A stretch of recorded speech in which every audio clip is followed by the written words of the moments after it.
سر باقی سوال تو اسکپ کرتے ہیں، صرف ایک ہے سوال جی کریں کر رہے ہیں کہ ایک زندہ انسان کے لیے قبر کی کیا سگنیفیکینس ہے؟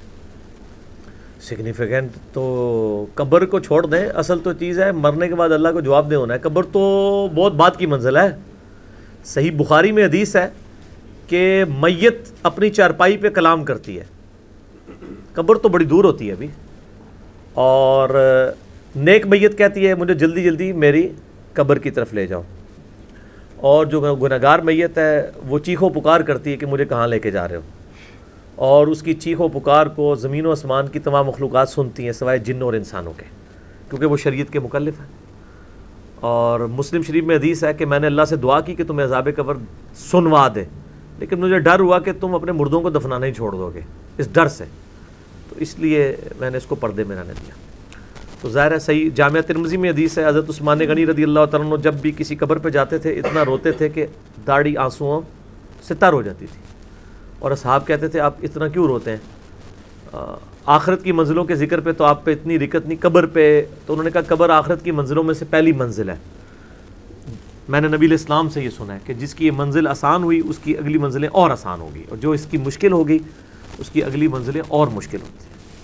تو اس پہ میں نے عذاب قبر اور ایک مومن کی روح کیسے نکلتی ہے، ایک فاسق کی روح کیسے نکلتی ہے، اس کے اوپر میں نے مسئلہ نمبر 117A اور 170B ڈیٹیل سے ریکارڈ کروایا ہے.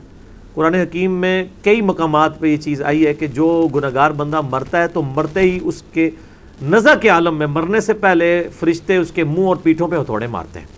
قبر تو بڑی دور ہے سر، اور کہتے ہیں نکال اپنی جان، اور بڑی تکلیف سے اس کی جان کو نکالتے ہیں.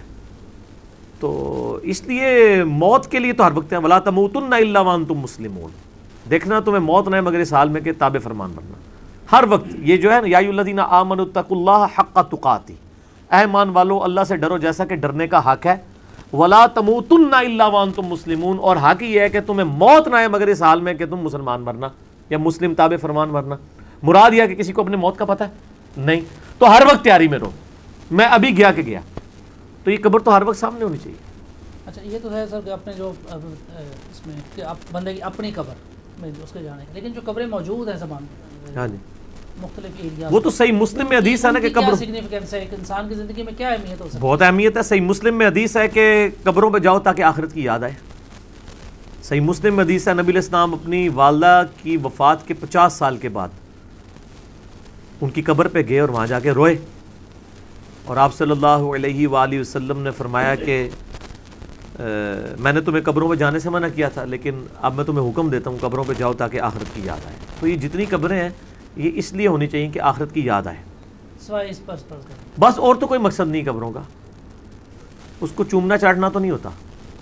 باقی یہ ہے کہ ظاہر ہے کہ جو آپ کے رشتہ داروں کی قبریں ہیں ان کے حالات و واقعات یعنی اس پہ نظر تو رکھنی چاہیے، کیونکہ نبی علیہ السلام اگر 50 سال بعد والدہ کی قبر پہ گئے ہیں تو وہ قبر کے آثار باقی تھے تو گئے ہیں نا، تو اس حوالے سے تو قبر کے آثار باقی رکھنے چاہیے. اور ظاہر ایک نسل تک ہی رکھنے ہوتے ہیں. آپ کو اپنے پردادے کی قبر کا پتہ ہے، ہاں تو بس اتنا ہی ہے، تو اس سے کوئی فرق نہیں پڑتا. یہ لوگوں کی خواہش ہوتی ہے. ہم تو کہتے ہیں ہم گمنامی میں مر جائیں، ہماری قبر کا بھی کسی کو نہ پتہ ہو. وجہ یہ ہے کہ دنیا میں ہزاروں انبیاء گمنامی میں ہی فوت ہوئے ہیں، ان کی قبروں کا کسی کو نہیں پتہ، لیکن وہ اس کائنات کے بہترین لوگ ہیں. کوئی ولی، کوئی صحابی، کوئی جن، کوئی فرشتہ سوائے فرشتوں کے رسولوں کے ان کا معاملہ اکثر ان کے مرتبے کو نہیں پہنچ سکتا، لیکن آج ان کی قبروں کا کسی کو نام و نشان نہیں پتہ. لیکن اللہ کے حضور تو جنتوں میں زندہ ہے، ان کی قبر جنتوں کا باغ ہے. تو اس حوالے سے ہے. باقی تو مطلب قبروں کا یہ مقصد کہ اس کو پکا بنایا جائے، اس پہ مزارات بنا لیے جائیں، اس میں مسئلہ 27 ریکارڈ ہے. یہ تو لوگ سمجھتے ہیں کہ شاید ہم، اور اکثر ہمارے پنجاب میں تو محاورہ مشہور ہے تو میری کیڑی قبر پکی کرا دینی ہے.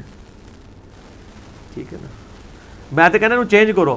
انہوں کہنا کہ پترا منو تیرے کو بڑا ڈر ہے کہ تو میری قبر پکی نہ کرا دیں، تو میری قبر کیڑی کچی رہن دینی ہے منو عذاب تو بچانے واسطے، اے کہنا چاہیے.